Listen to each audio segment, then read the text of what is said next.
You're listening to The Knowledge Spot, your number one resource for sharing information that promotes success, personal development, and happiness. I'm your host, Jared Cherry, and my goal is to shed a light on the strategies, mindsets, and routines that have led to each of my guests' individual success. Thanks for taking the time out of your day to listen, and I hope you enjoy what we have in store. Hey everyone, thank you for listening to this episode of The Knowledge Spot. Today I got Vinny Shoreman on with me, and he is a mind coach who specializes in training fighters. Perhaps you're most famously known, Vinny, for training Liam Harrison, who is a Thai boxing champion 4 times, I believe.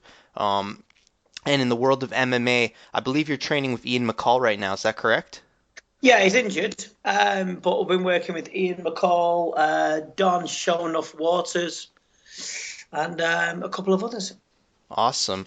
And so I think it's safe to say then you're actually a little more than a mind coach because from what I understand, you obviously have a lot of striking technique you can teach as well, right? I don't really do that anymore because I've done with it, you know what I mean? I got to where I wanted to get to. So the mind coach is more prominent. I'm also a commentator for Infusion Live and Yokkao Fight Series and also Smash Muay Thai in England. Right. So what was that transition like going from, you were teaching striking and then all of a sudden you became a mind coach? What kind of like clicked there when you said, okay, I'm done with the striking for now?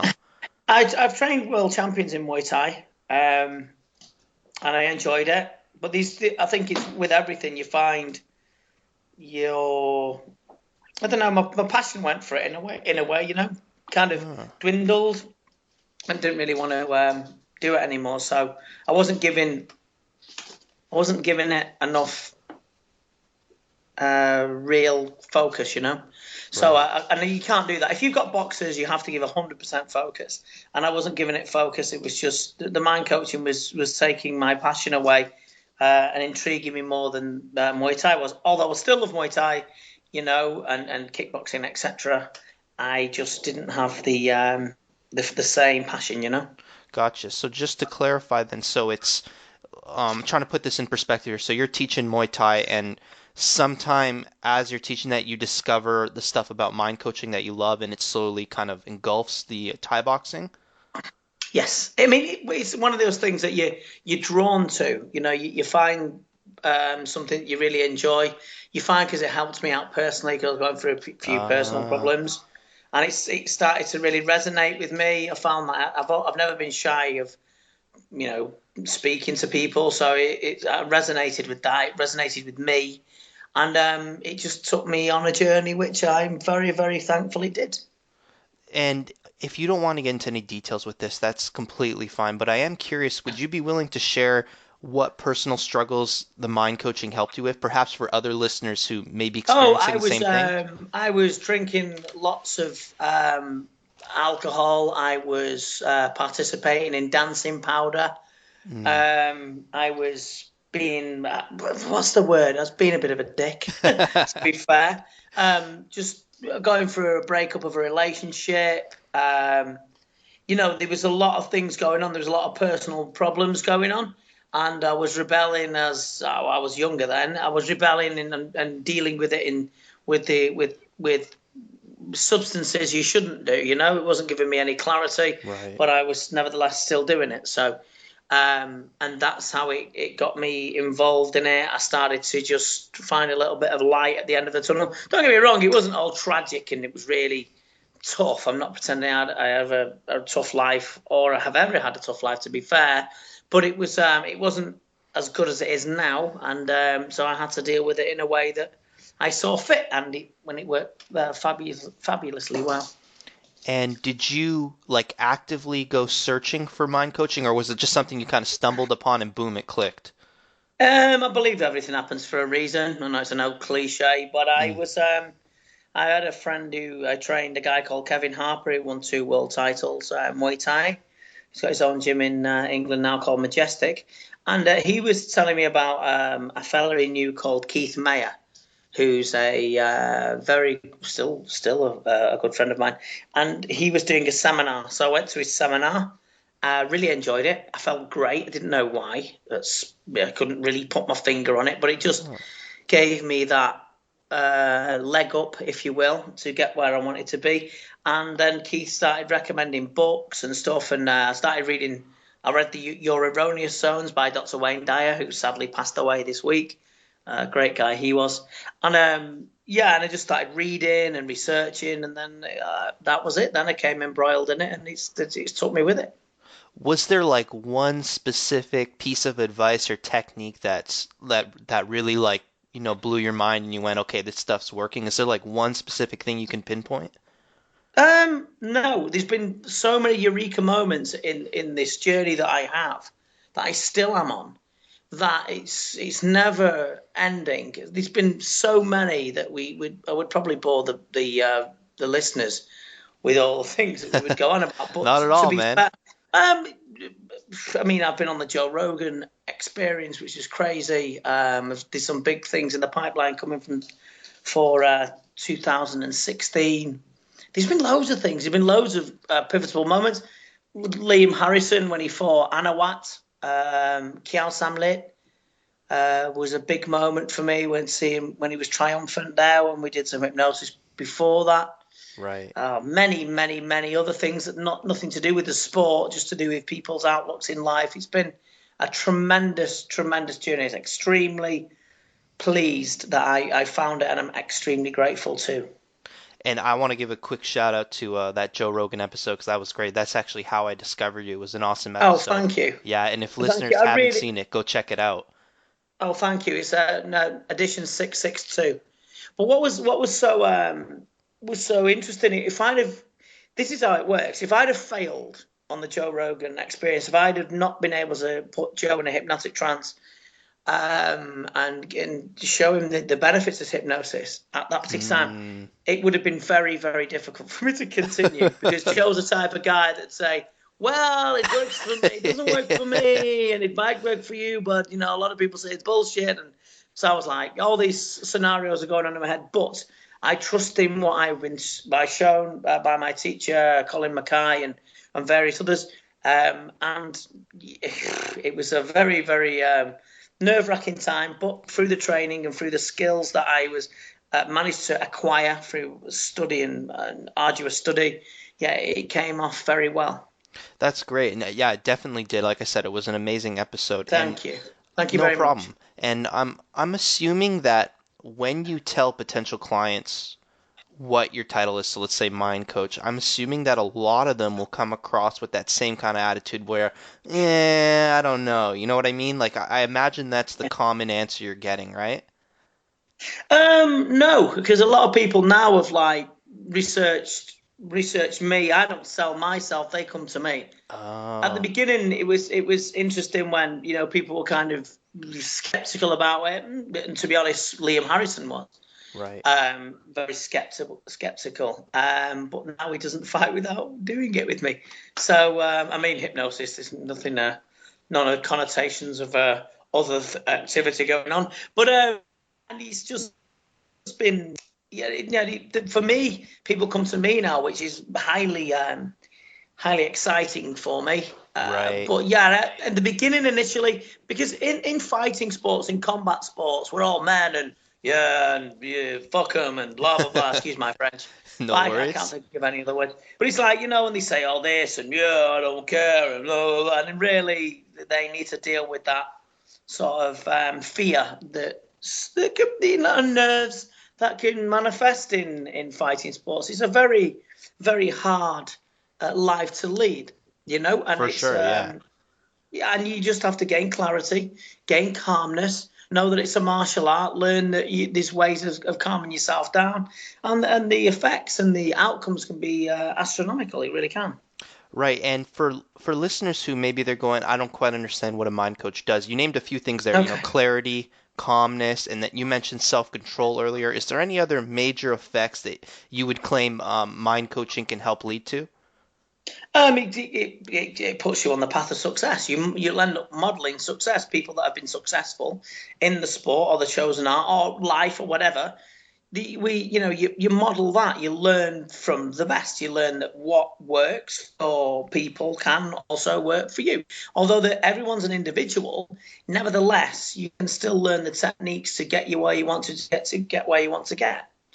I mean, predominantly when I was on the Joe Rogan experience, he was interviewing me as a mind coach, but as a hypnotherapist. I am a hypnotherapist, that is true. But there's so many facets to being a mind coach that they can work in such a way that you don't have to use hypnosis at all. Right. You just use the listening to the language, listening to the client, and finding out what's in their way. Basically moving things like a stone in your shoe, if you will. You're training and you're running, but you put this stone in your shoe, blah, blah, blah, blah, blah. And then when you take the stone out, everything seems different. So are there any common attributes that you see when let's say you meet people, maybe not even clients, just people throughout everyday life who you go, this guy has kind of a weak mind. He needs training. Is there like a common attribute in a weak mind? I won't say it's a weak mind. I say it's an untrained one. Ah. There's an untrained. You're going to go running. The first time you go running, you're not going to do 8 miles. Right. It's just an untrained mind. The mind needs to be training as the body does, as the body needs the right nutrition, and the right hydration, etc. And the mind needs exactly the same. It needs to be fueled with the correct ingredients to get the optimal performance. And for listeners who maybe they don't have the funds or the means to go out and buy themselves a mind coach, do you have any suggestions for people who, I want to start training my mind, I don't have a lot of money, what can I do? Is there any simple techniques they could start practicing? Yeah, I mean, see, the thing is, if I'm not overly expensive anyway, and I'm not trying to plug myself here, I'm not overly expensive. Right. What you've got to realize is, how much do you value you? How much do you value your desires and your dreams? It costed me a hell of a lot of money to be a mind coach. But how much do you desire? How much do you desire it? If people say it's a cop out, I can't afford it, and then you shrug the shoulders and that's it. But if they really want it, they will find the money. People do. I mean, so many. I have a lot of clients that are recently that have been using a cocaine, for instance, right? Right. So they say, I can't afford this price and blah, blah, blah. But they'll find the money to stick it up their nose. Yeah. It's just about priority. But one of the techniques is focusing on what you want, not what you don't want. The most common thing is that clients come to me, regardless if it's fighting or etc., and they'll come to me and they'll start talking about what they don't want. So immediately I say to them, if you came in, and I said, hello, Mr. Cherry, come in. And I said, what are you focusing on? What is it you want? Immediately start talking about what they don't want. So when I ask them what they immediately start talking about what they don't want. It's about focusing. If you know what you don't want, the opposite of what that is, that's where you should be going.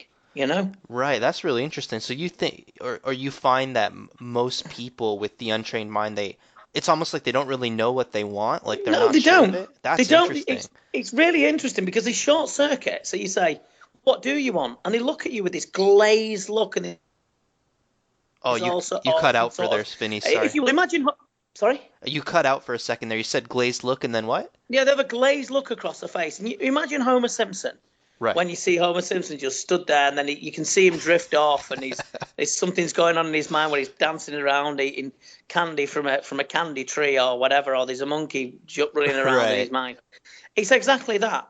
They look at you because they're so busy focusing on what they don't want. When you ask them what they do want, they're like, duh. You know what I mean? Yeah, for sure. So it's breaking that mold of allowing you to go, what do I want? And then the mind can focus on something else. And I would want to just add my own personal thing here. I think, like, when we talk about this, people like, what do I want? A lot of listeners, they're going like, of course I know what I want. That's so easy. And in my experience, that's not really true. Like, I would say it took me years of just trying different things to really find out this is what I want. This is what my passion is. It's not something that you're just, like, born with necessarily. No, some are. I mean, we can. It's a generalization, that isn't it? That some aren't. Some are and some aren't. Right. Some are born with the knowing that they want to do something, and that's with them, and they're the very blessed ones, aren't they? And they probably end up being like incredibly good at what they do. You know, Michael Jackson singing, for example. That's a good point. But what it is like, you know, you've got to realize that the most things that people get in the way is their own selves, the self-criticism, all I tell the listeners is to get on your own side, to just support yourself and get on your own side. Less than 100% support is sabotage. So if you're just a little bit nicer to yourself, instead of, you know, undermining yourself at every turn, then it's about just allowing yourself. It doesn't mean it's egotistical in any way.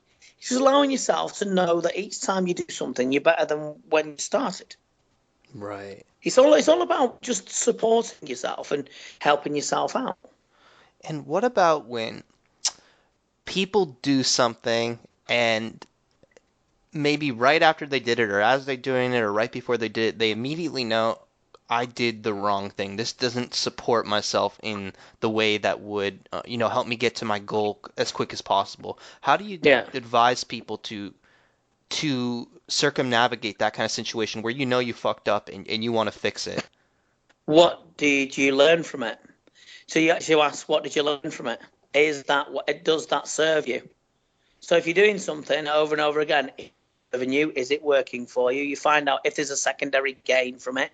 You know, some people will, for instance, grief, right? And it's a very, very difficult subject. But with grief, if it's longer than, I don't know, a year, say, right, and they're going, oh, my dog died 4 years ago. And you're like, oh, right, it died once. Your fucking dog died once. It's not dying every day. It died once. And if you're still going round and round and round in circles about it, then you know who's really doing that, who you're really feeling sorry for. So you can self-sabotage in many, many aspects. You know what I mean? Yeah, and it actually reminds me, we had a guest on a couple weeks ago. His name was Hal Elrod. He wrote a book called The Miracle Morning. But before that, he was a very successful salesman. And what you're telling, it really reminds me of what you're saying, because he mentioned in sales, what they taught him is, obviously in sales, shit never really goes your way, at least for some of the time. And he said they taught them this 5-second rule where, things went really bad, you screwed up, you didn't make any money, blah, blah, blah, blah, blah. 5 seconds have passed, move on. It's what did you learn from that? Move on. And this, try to drop it as soon as you can. That's difficult. I mean, it's in principle, it sounds fantastic. Exactly. But it's very, very difficult. Depends on the emotional connotations of it. Work may be easy if it's just work and, and you've bills and you might have dropped the ball. That's okay. But when there's a lot of emotion involved, dropping things very quickly, it depends on the client and it depends on the person, I should say. Right. But it can be very, very difficult indeed. You know what I mean? For sure. If Sophia Loren famously said, "Show me someone that's never made mistakes, and I'll show someone that's never lived." Exactly. It's true. It's true. It's very true. Yeah. And not one of these listeners in the world. There's only 2 people in the world that's never fucked up, and that's me and you. The rest of them. And people fuck up, and that's just the nature of the beast. Everyone falls off their bike when they're learning to ride the bike. Everyone puts the wrong shoes on the wrong foot. Everyone learns to not tie the sneakers properly. It's just the way it is, and it's all about learning. One thing, sorry, I interjected there, but one thing I must say is people are at a catalogue of successes, yet they focus on what they don't ever done right. So they've all done all these things that have done right. The manifesting things like for tying your laces on your sneakers, learning to write jointing, learning to put the date properly on your paper, whatever, spelling your name right, whatever.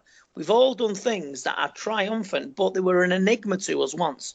They were a big mystery, and they were the hardest thing ever. Oh, my God, that's really I've got to learn to drive. I'll never be able to do it. But you learn and you progress, but people forget so much about what they succeeded at that they focus on what they failed at, And instead of taking the feedback, learning from it and saying, right, okay, next time I won't drop my left hand and I won't get hit with that right head kick or whatever. It's about training yourself to move on, to let things 5 seconds is very short, Yeah. but it's still correct. It's no point in carrying baggage with you because it's not necessary.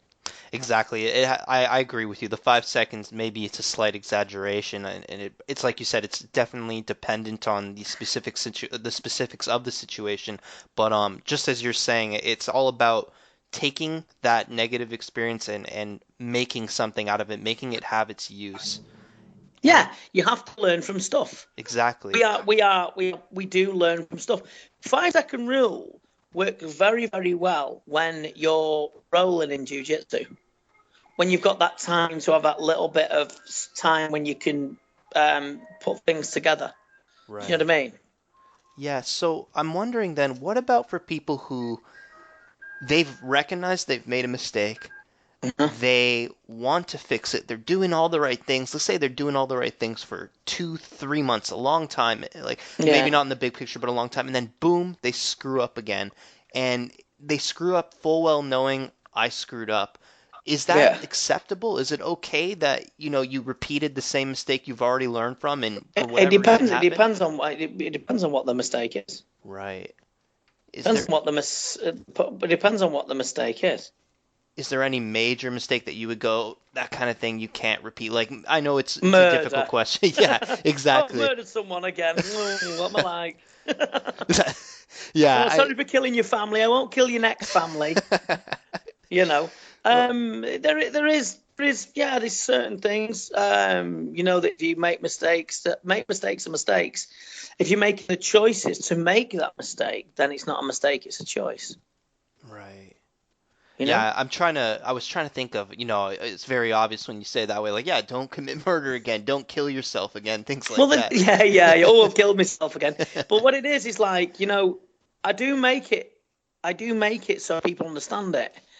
There's an old saying that bullshit baffles brains, and I don't pretend to be this hierarchy, have this higher echelon of understanding, and I am more in tune than you are, and blah blah blah, and aren't I fantastic? You have to say it in layman's terms so people understand, and that's why I think I'm so successful with it. Is because I'm not jargonistic. Right. Just being sort of pontificating and trying to be aloof and all that sort of business. I don't do that. I do it because so people understand it, so I understand it as well. You know what I mean? I don't like it complicated. There's no point in Richard Branson said that the idea of genius is making something complicated simple. The idea of being an idiot is making something simple seem complicated. I love that. I'm in the middle of well, I just finished. I finished writing my undergraduate thesis, and Okay. I couldn't believe some of the feedback I was getting where I had these ideas in the paper, let's say, that were we have never heard of the topic, and I could have sent it to you and you would have known right away what the hell I was talking about. And it was Yeah. just like you said, it was like I had to purposely overcomplicate these things to make up, to basically to do it as you said and like prove to people that I'm on a higher echelon than them and Yeah. I know Yeah. more, and I'm Exactly. going, what a ridiculous thing that is. It's talking in synonyms, isn't it? I mean, you listen to the, and he's a very good comedian, Russell Brand, and he talks in synonyms. He uses long words to make him sound. He is an intelligent guy, but sometimes long words where you have to look them up and think, what does that mean? There's always education in that. I understand that, but talking in synonyms or writing in synonyms, it does sort of really sort of it doesn't resonate with me. It doesn't resonate with clients really. It's putting it basic and not being on cordon bleu with your language. Right. Um, I want to segue a little bit here and talk about some of the techniques you're using for mind coaching and the You major want to one. know the secrets, Of don't you? course, that's That's why what you're you're here. trying to do. He's trying to steal my secrets, Ma.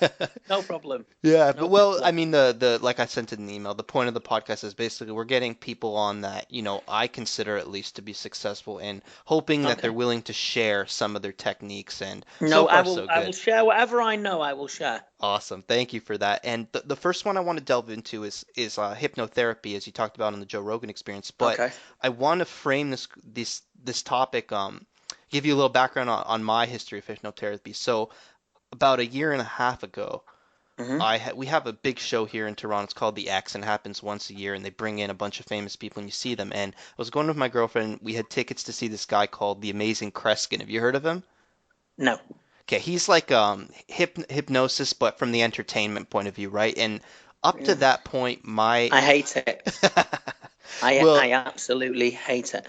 we'll talk about that soon. I just want to say that to that point, I was kind of like, yeah, I was going, yeah, right, like hypnosis, like no way. And I went and saw this guy, and I listened to the things he had to say, and I purposely sat Yeah. myself down so I wanted to watch who these people he was doing hypnosis on, how they were Yeah. reacting, what's going on here, and Yeah. I was simply astonished. He would, it was whatever, Yeah. 40 degrees Celsius, and he's got these people shivering like they're freezing, and then now you're Yeah. gonna break out to sweat. All of a sudden, I see sweat dropping from these people. I'm going, they can't fake that. Yeah. This is actually them. No. Something's happening here. So when I hear about hypnotherapy now, it's like I gotta give it a chance because I've seen how it works firsthand. And let's talk about what Hmm. you're saying, this distinction between the entertainment and the therapeutic side of it. Yeah. Well, think about watching Conor. What's it called? Conor McGregor. Right. Right. Great fighter. Trains, says what he's going to do, does it. Brilliant. Fantastic. Bit controversial. Not everyone's cup of tea. Understand that. Right. Beard, ginger beard, blah, blah, blah. Now, right. Good. Fantastic. Now watch bum fights.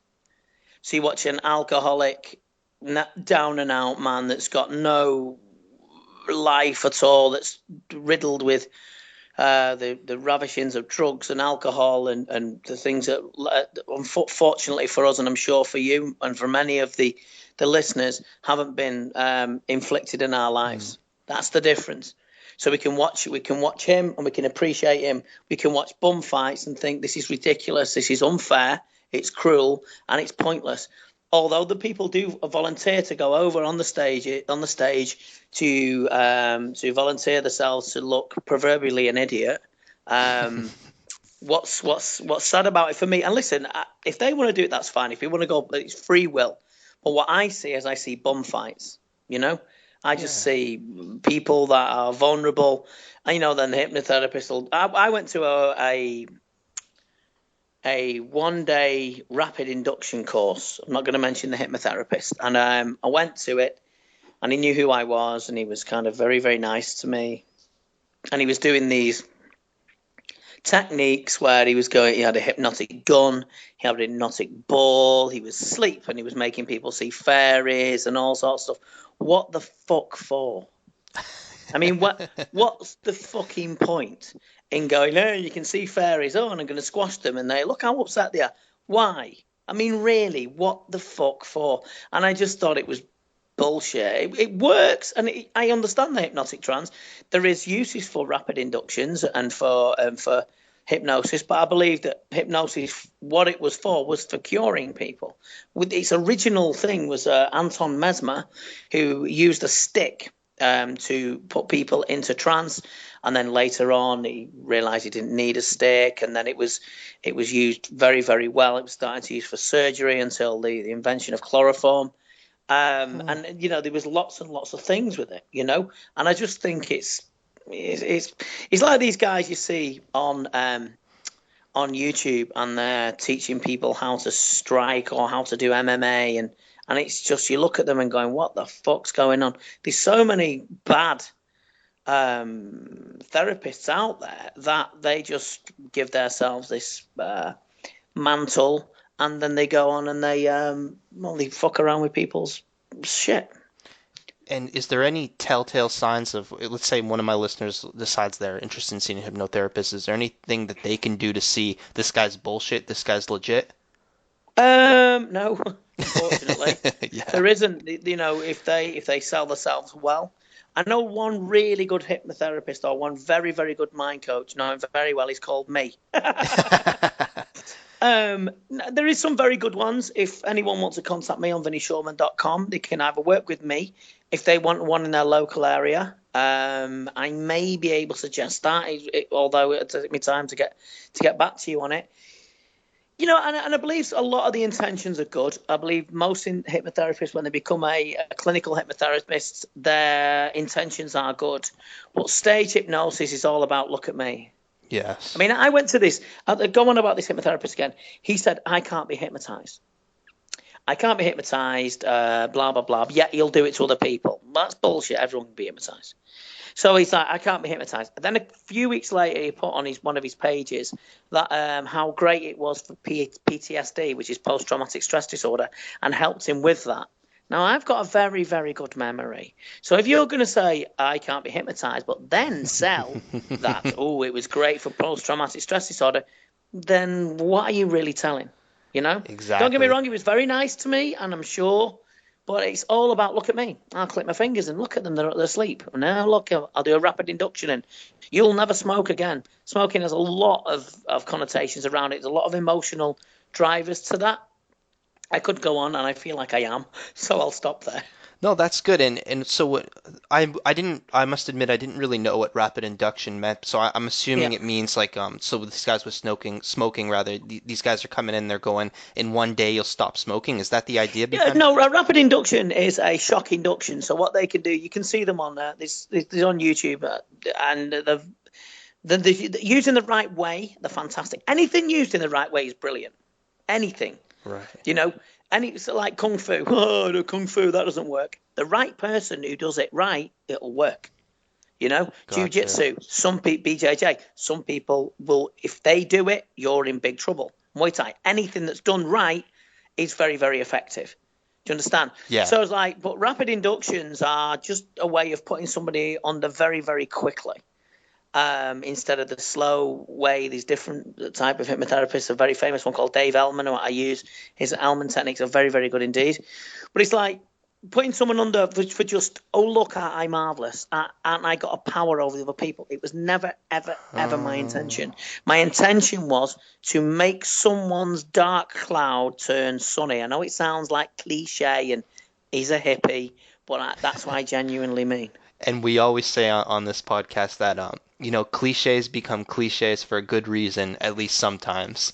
And Yeah. I really admire that's the to me that means that you're going about it from the right angle. I always said when I remember when I met my girlfriend, we talked about, what's the point of life? Like, like once again, these cliche discussions you have with someone you have a crush on. And to me, at that time, it was a big change in my lifestyle where I went from living from a very selfish point of view where I had originally wanted, I just want to be rich, I want to be famous, I want this, I want that. And I decided, there was a lot of things that led to this, but I decided I wanted to start living my life to help other people. So Yeah. I totally get where you're coming from, and I really respect that. Yeah, and it's genuine because I like helping. I like getting paid. Who doesn't like getting paid? Don't Exactly. lie. Everyone likes money, getting paid, and blah blah blah. You know. But what I do like is I like earning it, and I like earning it in such a way that people say it's a great, it's fantastic. I feel amazing. Exactly. Yeah, there's no doubt you need some of those other stuff, but there's a way you can make money and you'll feel guilty after, and there's a way you can make money and you feel great after, and I'm hoping to go for the later myself. Yeah, So of course. when you're talking about your own sessions, or if any of my listeners are interested, is this something that can be done? We're on Skype right now, but if we had video, could you hypnotize people through video? Is this something you Yeah, got of to be in course, person? of course. Oh, I've got many clients. So, Joe Schilling, FaceTime, Hypnosis, Ian McCall, etc., etc., etc. Yeah, I mean, hypnosis is only words. Hypnosis is language based. It's all based with language and the person wanting to participate in the trance feeling. So they just basically all hypnosis is self hypnosis. You do the process. It's a do with process. It's not a do to thing. right. And that reminds me, that amazing Kreskin guy, one of the things he said is this will only work on people, I think he said, who want it to work, or who Yeah. who are willing to let it work. And it was like, if you're the kind of person who you're going to be fighting against it and not give it a chance, it'll Well, never don't go and work on see a you. hypnotherapist then. Exactly. You know what I mean? If someone's, oh, you can't hypnotize me, good. Yeah. So why are So you there then? Yeah. Or what are you trying to exactly. prove? So it's like it's pointless. You can't buy pizza at McDonald's. You know what I mean? It just doesn't work. Yeah. You But need to approach it willingly. what we can do is if you just your listeners and you want to do a little bit of feeling what it's like to feel hypnosis, what we can do now is I just want you to Just and I'll just throw this in for you. What I want you to do is just imagine now that you can just close your eyes for a moment, Okay. and you imagine, and don't have to say yes or no because I know you're listening. I just want you to imagine that you're in a room, and in this room in front of you, there's a large window. Now, slowly, I want you to move towards that window, and I want you to notice that the window is open. Outside, there is traffic. There is a traffic jam, and those windows down. It's a very hot day. People are really, really frustrated. They're honking their horns, and it's bumper to bumper.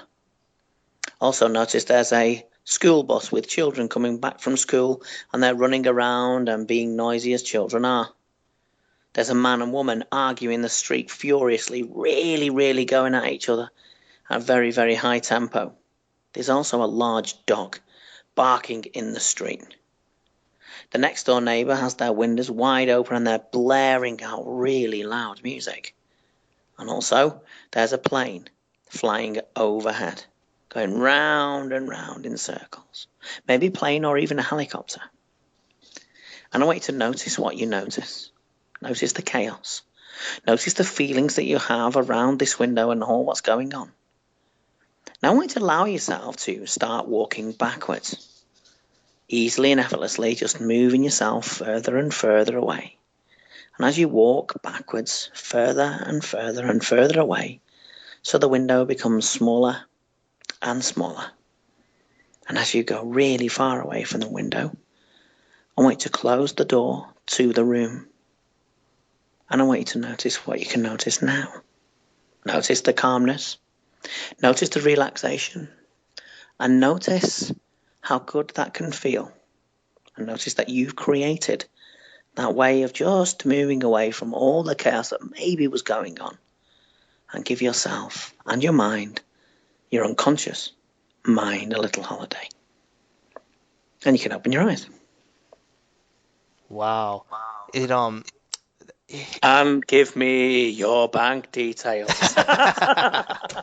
You know what though? It reminds me so much. I've been using this app on my tablet. It's called Headspace, and it's made by a guy called Andy Pudukombe, and it's guided meditation. And the feeling is so similar, and even the way you Yeah, described it, he talks about it's even the same metaphor really. He says, imagine your mind as there's a street with a lot of traffic, and yeah, you could be part of the traffic, or you can just step back, be aware that that traffic's there, but yeah, you yeah. don't have to be in it.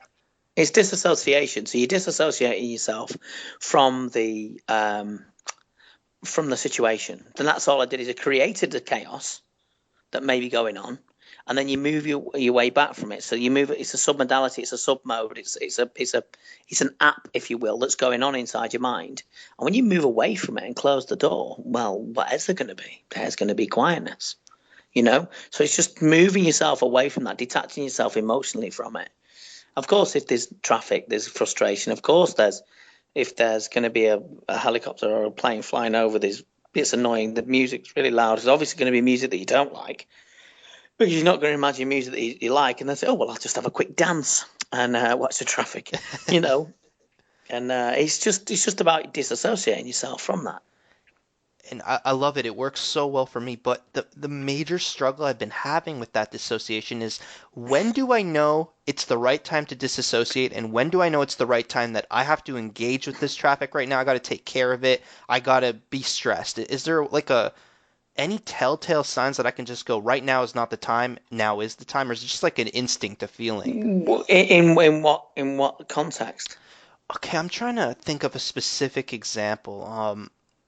Maybe it's better if I just make one If up. if if, if the process is the process, then you take yourself away from it. If you're doing the process, i.e., you're doing what I've just talked you through it. Right. If you're moving back, then that's fine. That's you. What concern is traffic? What is traffic? Whose traffic is it? Where's the traffic going to, and where's it coming from? Who's involved in the traffic? Is it your traffic? Are they going in the same direction as you, or are you going on the train? Gotcha. So, it is it safe to say then that this technique, It's always safe to say no one's going to die. gotcha. So it's so if I'm ever When you language that what you struggle with is saying a lot about what's going on, what I struggle with, what I can't get my head round, what I can't solve. They're all language based things that there is some sort of conflict going on with something.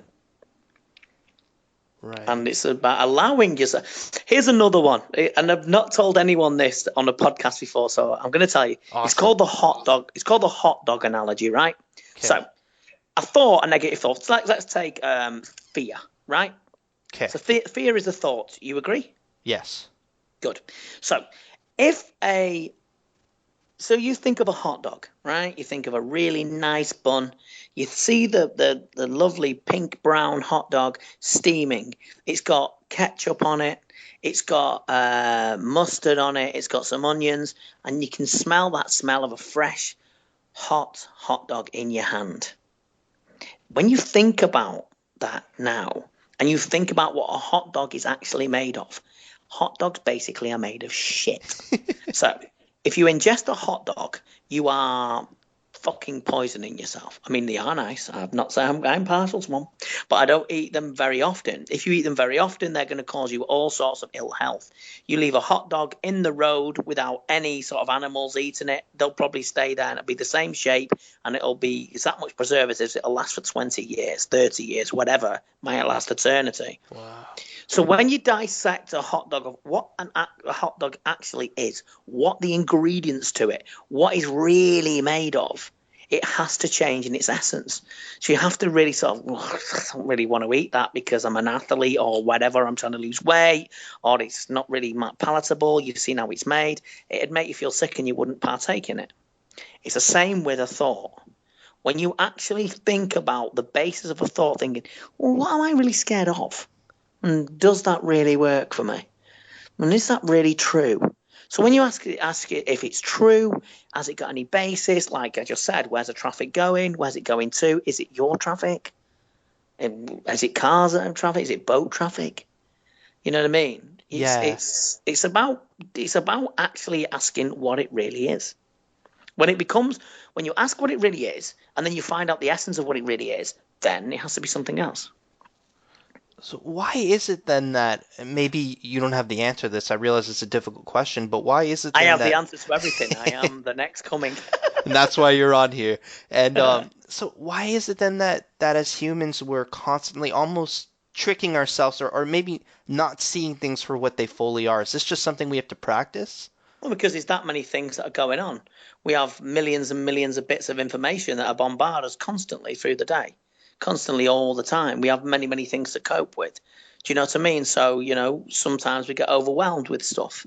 We don't see things for what they actually are. I mean, how many people really talk anymore? Hey, let's go out. Hey, let's sit together. And we all sit together talking on phones. We're all on Facebook, Twitter, etc., or Instagram. I'm honestly, I am guilty of that too. But we're losing the ability to communicate because we get bombarded with so much media type control, etc., that it becomes very difficult. You've also got to remember that, you know what? People are scared of silence. People are scared of silence, quietness. I mean, real quietness. People are scared of it because they're used to music. They fall to sleep with the TV on. They have iPods in. They have whatever going on. YouTube, whatever. YouTube's great for learning stuff. I love it.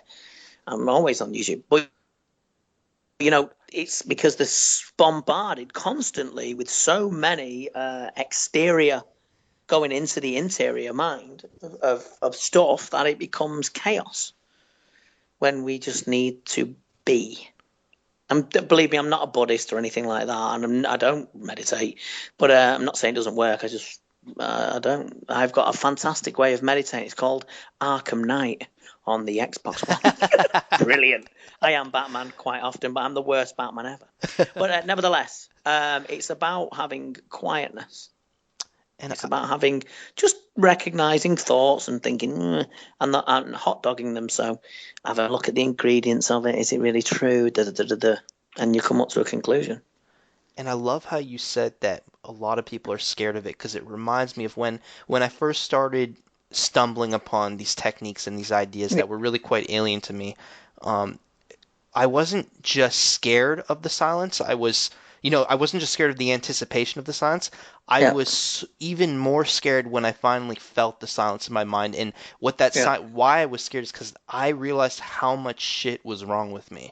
It was like finally, for the first time in my life, I had the peace of mind to go, oh my God, there are so many things I gotta fix. And I've been, That is the, you know what? That is the goal for everyone, is having peace of mind. That should be the goal of everybody, is having peace of mind. And that is a very, very, I mean, the Dalai Lama must meditate 8 hours a day, 365 days a year, 7 days a week, just to gain that clarity. And it's a very, very hard thing to do. It's a very, very hard.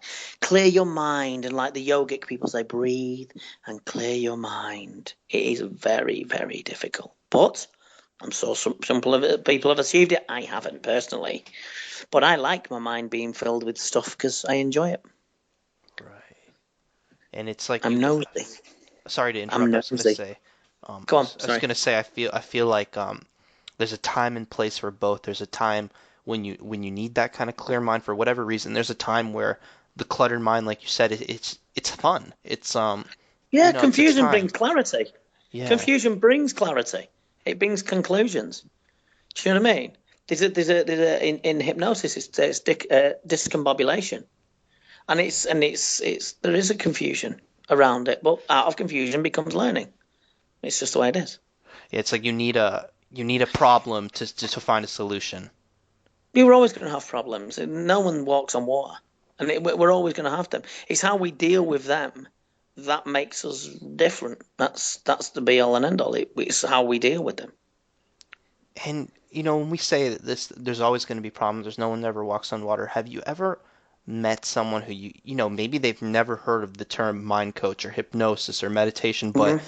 they embodied those ideas and it was like, for whatever reason, this person has a strong mind. Have you ever come across people like that without any kind of training? Maybe they were just born that way? My wife, I Wow. guess, she's like that. I go bananas over stuff sometimes, like panicking and oh, because I'm not going to pretend that I'm the finished article and hey, I know everything. You Right. know what I mean? Yeah. I'm not Data off Star Trek. But my wife seems to. It's interesting strengths where people have certain strengths, being able to handle mindsets and you can't. It's interesting. My friend, I've got a friend called Muggy. He's his nickname. And when we used to box, I used to box amateur.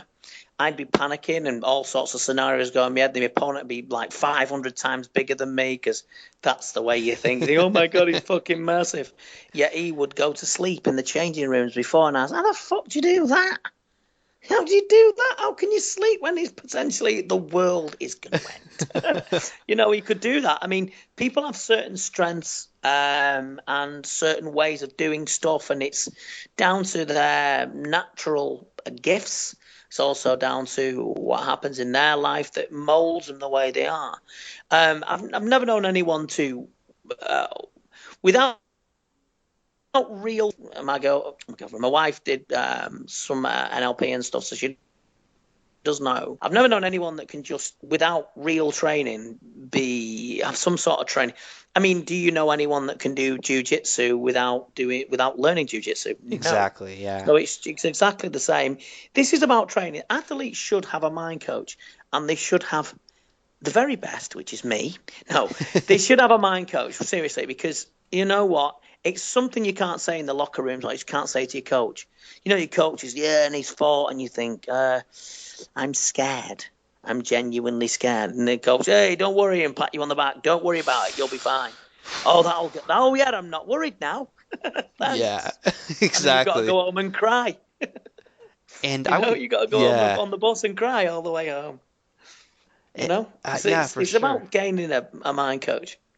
And I You would should take it have. a step further, say maybe even more than athletes. Maybe everyone could benefit from some kind of mind training or mind coach. Honestly, I'll be honest with you. There's a technique called timeline therapy, which it was invented by a very, very famous and very clever man called Tad James and Wyatt Woodsmall, but mainly Tad James, who's incredible. You can look him up on YouTube.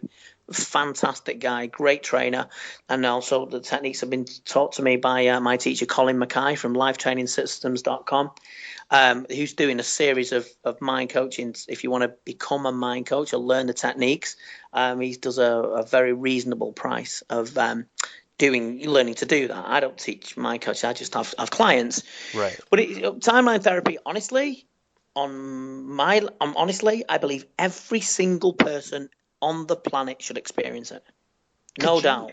go into maybe No just, doubt. you don't have to explain the whole thing, but what is it exactly? What are we looking at? Timeline therapy is an imaginative process where you deal with 5 emotions: anger, sadness, fear, hurt, and guilt, and you use the techniques in timeline to go up on your timeline and travel back into the past to a time when you felt the emotion of anger, and you see it from a disassociated position.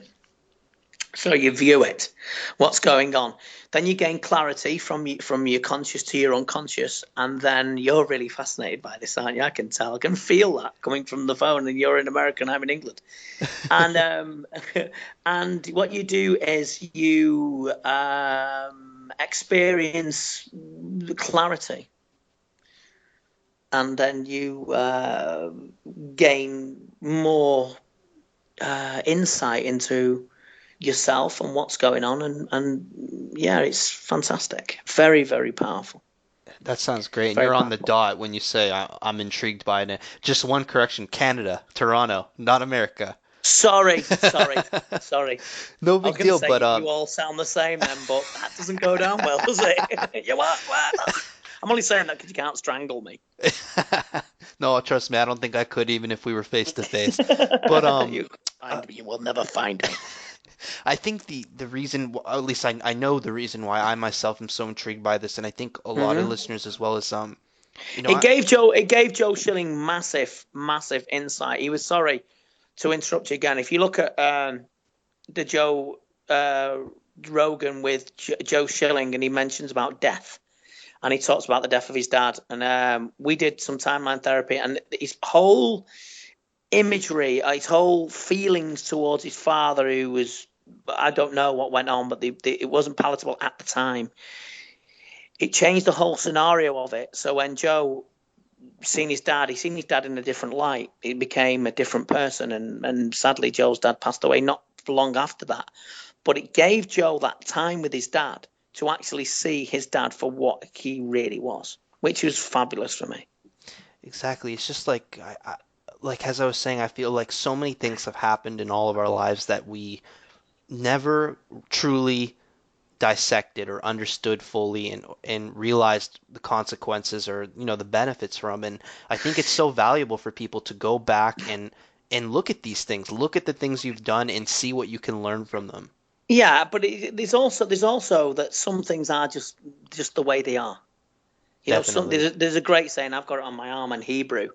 I'm not Jewish, but I just like the writing. Right. I've got it. It is what it is on my arm. It is what Sometimes it things is. are what they are. The right. It's just the way that is. We could confuse ourselves by trying to gain clarity. Would gain the opposite of clarity, which would cloud our own existence by really trying to ruminate stuff and trying to find an answer to something. When sometimes just say is leave it where it is. But timeline therapy is fabulous, absolutely fabulous. I'm definitely going to check it out, but I want to ask you, and again, this may be something you don't want to talk about, and if you don't, that's completely fine.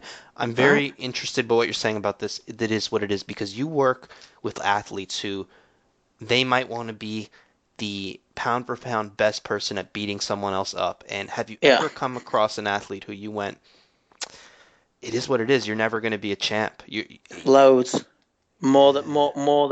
more than ones that are going to be successful, of course. Do you tell them Because that? you in some way, in some aspects, yes. I have Wow. to.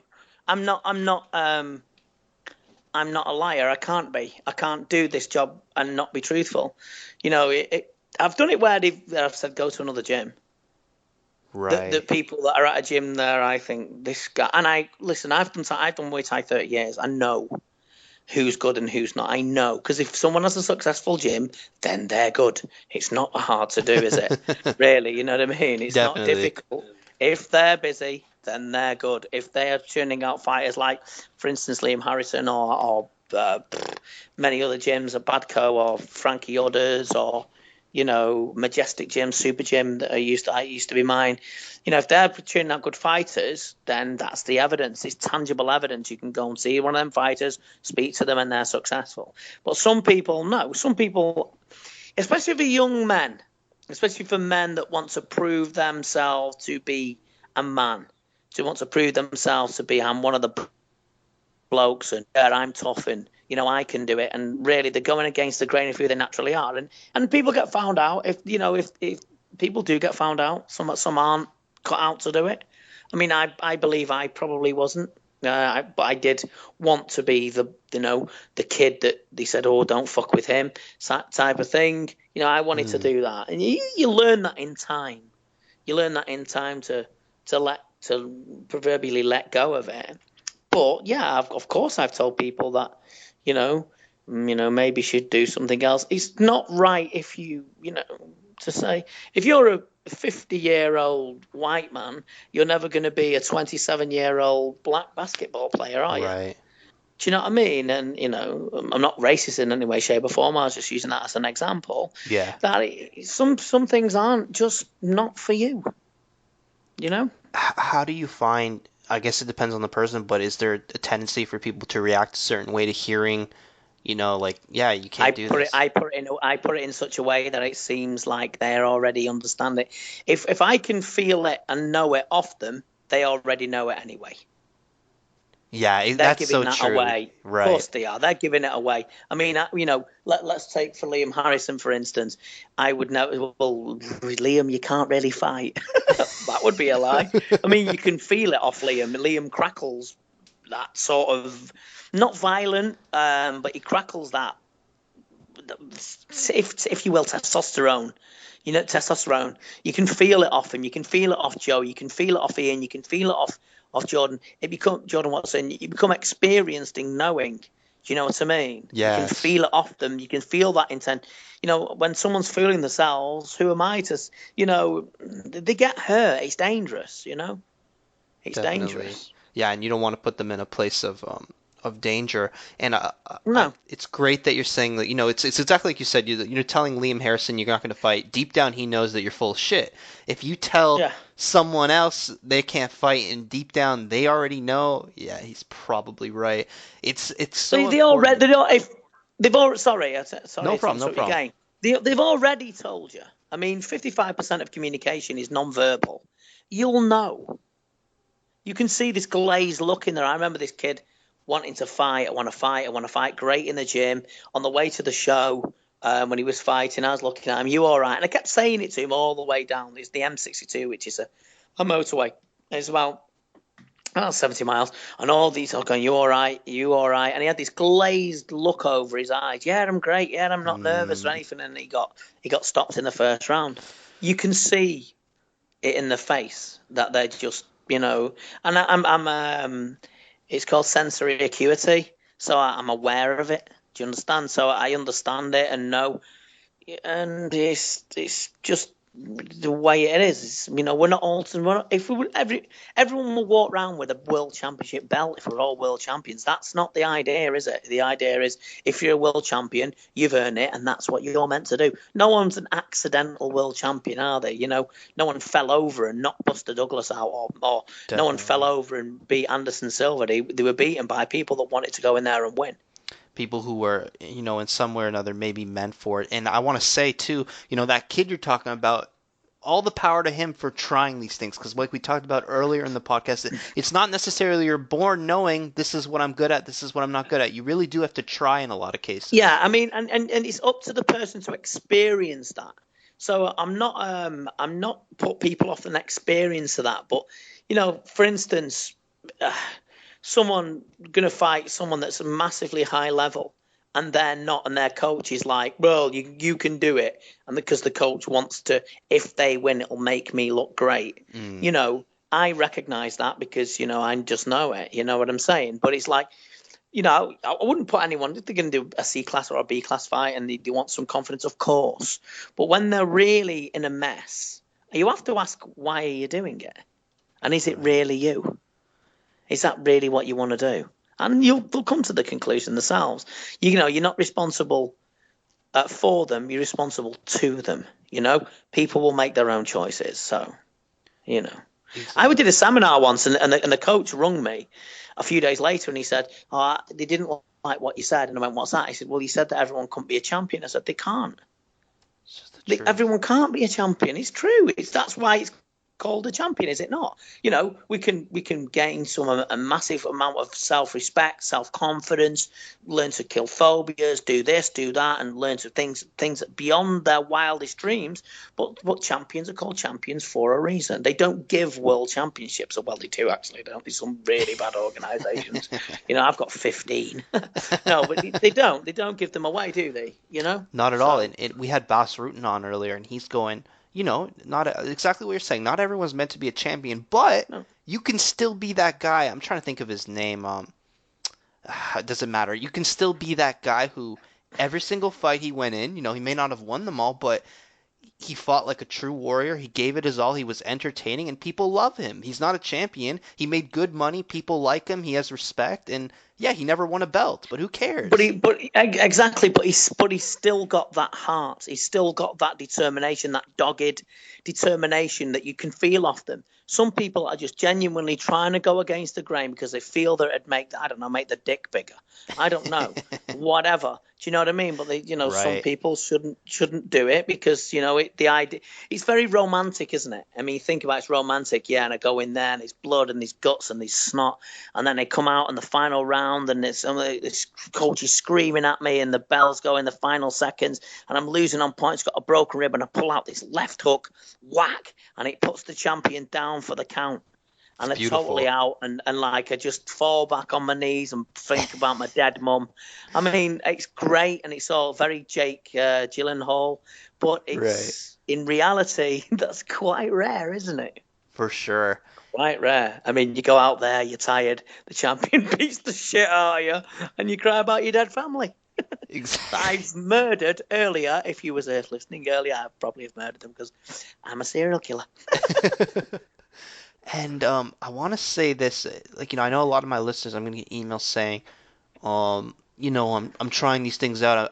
I can't tell whether or not I like it or not. And I heard someone say this really recently. It really clicked with me. And he goes, the way you know what you're meant to do or what your passion is when you start giving yourself your own homework and you love it. So, maybe you like making videos so that you're not getting paid for it necessarily, but you're coming home and you're working on videos and you're spending your time doing that. You love fighting. It's your passion for it. I think you'll find yourself as the kind of person who's, when you're home and you can't be at the gym, you're injured, you're on YouTube watching techniques or watching videos. You know what I mean? Like you'll find yourself making the time for that. The way to know if you're a champion, is you do it when you're hurt. If you do it when you're hurt, you know you're a champion. When it's going to be hard, even is it when you're putting that effort when you're hurting, when you're tired, when you're hurt, when you don't want to do it, when you've got all the things that you could pronounce yourself to be, tired, upset, blah blah blah, when you're still doing it, that is a champion. I couldn't agree more. The great thing is, one of my favorite sayings is, great men were forged in fire. There's anything worth doing in life is hard work. All these cliches, again, they became cliches for a good reason, at least sometimes. Yes, I find drinking beer with my friend Jordan Lamb very difficult. But I force myself to do it because he needs me. You're helping him.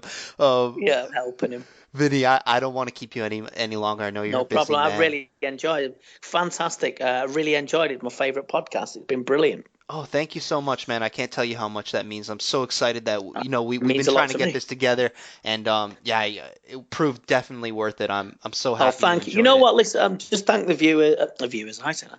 Thank the listeners for listening to me go on and waffle away. And on the flip side of it, I'm really, really honoured you've asked me. I'm very honoured. And I thank you very, very much indeed. And I hope if anyone wants to contact me on vinnyshoreman.com, let me know. And as a special bonus, me and you will find some time together, and I'll let you experience timeline therapy because you're a good guy. I would love that, Vinny. You have no idea. You have no idea what I'm going to do to you. He'll be a serial killer, and but a champion one. So if But no, listeners find seriously, in the next we'll couple of find some weeks. time. We'll find some time together, and we'll schedule a time. It'll be in the next few weeks, or maybe in a month or two. But nevertheless, I've just made a genuine promise, so you can experience timeline therapy and enjoy it.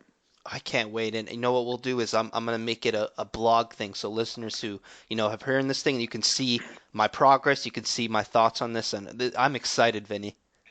Well, listen. One hand washes the other, doesn't it? So I have the you sought me out and asked me to do it, and I appreciate that. So I believe in giving something back.